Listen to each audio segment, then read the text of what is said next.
My name is Clara. I've always had a soft spot for old houses. The kind with weathered wood, creaky floors, and that faint musty smell that clings to the walls. There's something about them, a charm in the wear and tear, like they've got stories baked into every crack. Back in 1988, I found my dream spot, a Victorian flat in London. It wasn't perfect. The wallpaper peeled at the edges, the windows rattled when the wind picked up, and the staircase groaned like it was tired of being climbed. But I loved it, flaws and all. Valentine's Day that year was my first night there, and I decided to make it my own. Even though I was alone, I'd been single for a while, no big romance on the horizon. But that didn't mean I couldn't treat myself. I'd walked home through the damp London streets, the kind of February evening where the air bites at your nose and the streetlights glow hazy through the fog. On the way, I stopped by a little corner shop, its window cluttered with faded Valentine's cards and wilted roses. I picked up a small box of chocolates, those cheap ones wrapped in red foil, shaped like hearts. They weren't fancy, but they felt right. A little nod to the day, a tiny indulgence. Back at the flat, I kicked off my boots, the floorboards creaking under my socks. I set the chocolates on the kitchen table, a wobbly old thing with chipped green paint. Then I rummaged through a drawer, found a stubby white candle, one of those you keep for power cuts, and lit it. The flame flickered, throwing soft shadows across the room. The flat felt different with that little light, warmer, almost alive. I sank into an armchair, its upholstery worn thin but soft against my back. I unwrapped my first chocolate, popped it in my mouth. The sweetness melted slow, a small comfort. For a moment, I forgot the cold outside, the damp that seeped through the walls. I looked around, taking it all in. The kitchen was small, a cracked sink in the corner, a single bulb hanging bare from the ceiling. Beyond that, a narrow hallway stretched out, its peeling wallpaper curling like old skin. I liked it. This was my place now. A fresh start, a little rough around the edges, but mine. The flat had its quirks. I'd noticed them right away. The windows didn't shut tight, letting in drafts that made the curtains twitch. The pipes clanged when I turned on the tap, a low groan echoing through the walls. But the strangest thing was down the hall, a huge mirror. It was tall, wide, with a heavy wooden frame carved with faded flowers. The glass was tarnished, speckled with dark age spots, like it hadn't been cleaned in decades. It leaned against the wall, not hung, just propped there. Every time I walked by, it caught my eye. Not because it was beautiful. It wasn't. It felt heavy, like it was holding something, something I couldn't name. That first night, I ignored it. Old houses have character, I told myself. I wasn't going to let a dusty mirror spoil my Valentines. I spent the evening settling in. I unpacked a box of books, stacking them on a wobbly shelf by the armchair.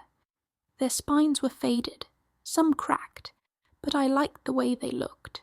I brewed a pot of tea, the kettle whistling shrill against the quiet.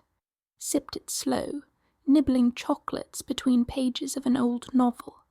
The flat creaked around me, settling into the night.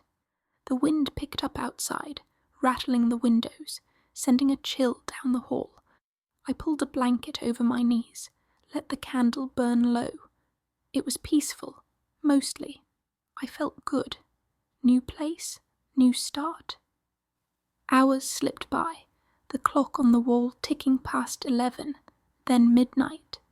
I stretched, decided it was time for bed. That's when it happened. I'd finished unpacking a box of clothes, my hands dusty from handling old sweaters.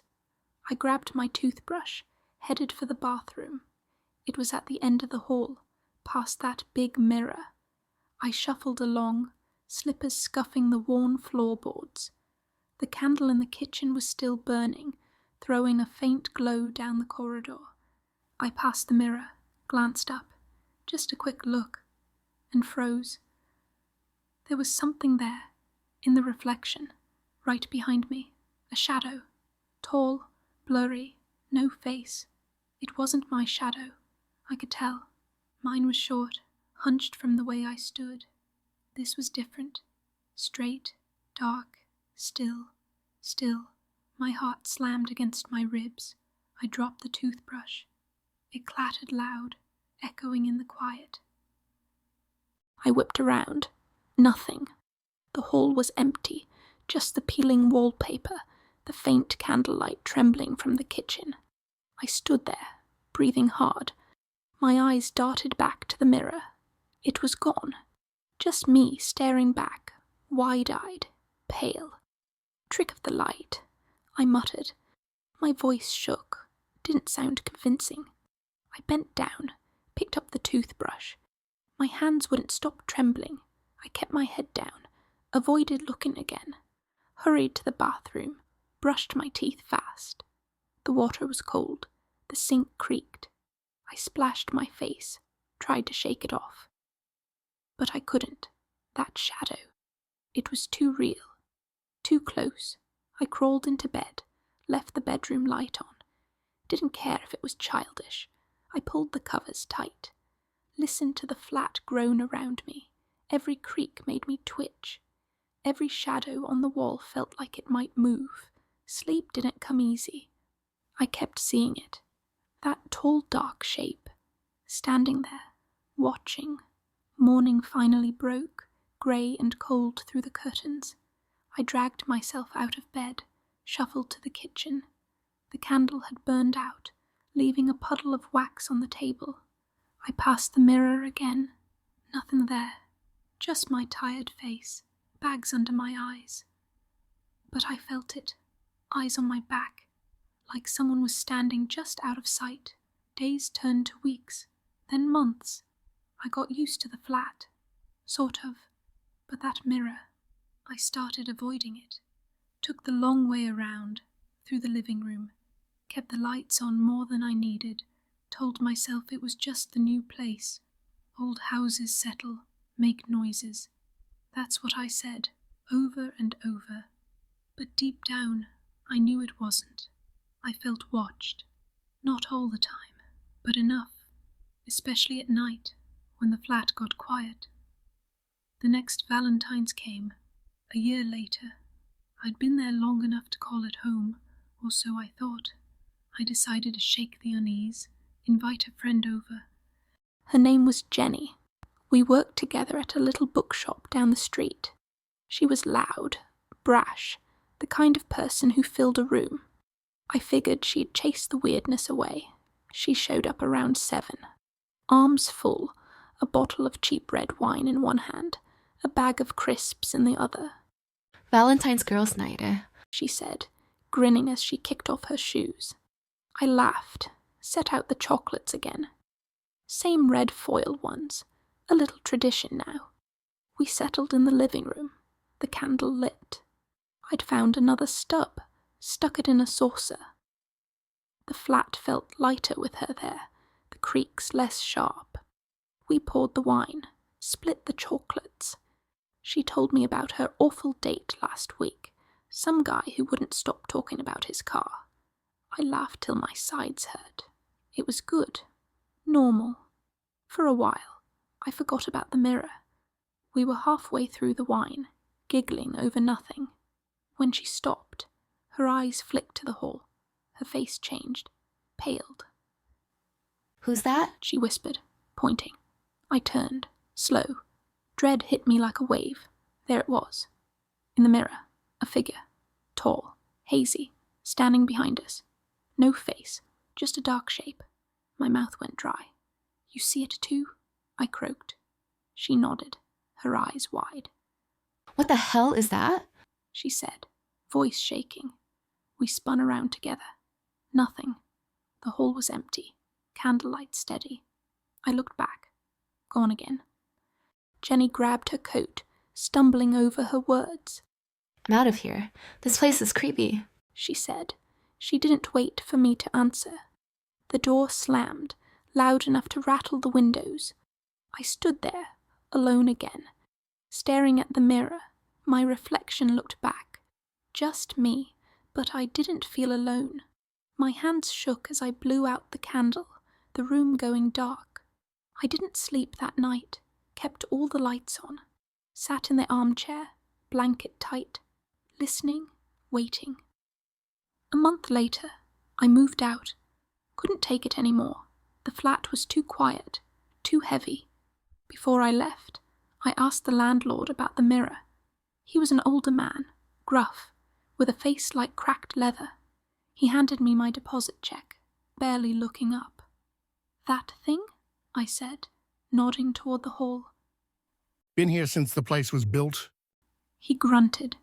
Never moved it? Don't know why you'd care. He shrugged, turned away. I didn't push, just grabbed my boxes, left the key on the table, walked out. That was it, I thought. A clean break. But it wasn't. Years passed. I got a new place. Modern, no creaks, no old mirrors. I told myself I'd left it behind. I was wrong. It's still with me. I dream about that flat, more than I'd like. The hallway, the mirror. I'll wake up, middle of the night.